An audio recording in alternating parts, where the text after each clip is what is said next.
দর্শক, সাভারের অবস্থা জানার চেষ্টা করব। সহকর্মী অপু ওহাব আমার সাথে যুক্ত আছেন। অপু ওহাব, এই মুহূর্তে কি অবস্থা ক্যাম্পাসে জানাবেন। ইরশাদ, আপনি জানেন যে সকাল থেকেই কিন্তু শিক্ষার্থীরা প্রশাসনিক ভবন তালা দিয়ে অবরোধ করে রেখেছে। এই মুহূর্তে আসলে ছুটির সময় হয়ে গেছে, 4টা বাজে ছুটি হয়ে গেছে, কিন্তু কর্মকর্তা কর্মচারীরা ভিতরে আসলে অবরুদ্ধ রয়েছে, তারা বের হতে পারছে না।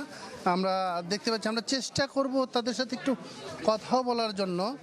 আমরা যদি একটু কথা বলতে চাই, আপনারা কি বের হতে পারছেন?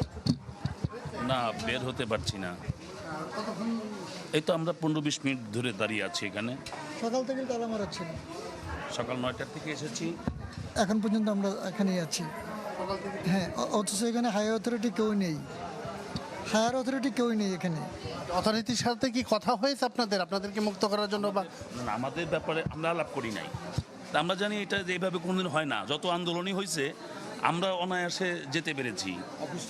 তো আজকে যে এরকম হবে এটা তো আমাদের জানা নাই। এখন ওনারা প্রশাসনের কাছ থেকে আদায় করতে পারলো কি না এই ব্যাপারে আমরা তো সংহতি প্রকাশ করছি যে ওনারা আদায় করুক। ধন্যবাদ আপনাকে। এরশাদ, শুনছিলেন আসলে এই প্রশাসনিক ভবন অবরোধ থাকার কারণ সারাদিনের যে প্রভাবটা, এখন আসলে স্টাফরা বাইরে যাবে, এই মুহূর্তে কিন্তু অবরোধ হয়ে আছেন যত স্টাফ রয়েছেন। এরশাদ, ধন্যবাদ আপনাকে অপু। সহকর্মী অপু ওহাব যুক্ত হয়েছিলেন সাভার থেকে। ঢালাইয়ের সেরা প্রিমিয়ার সিমেন্ট।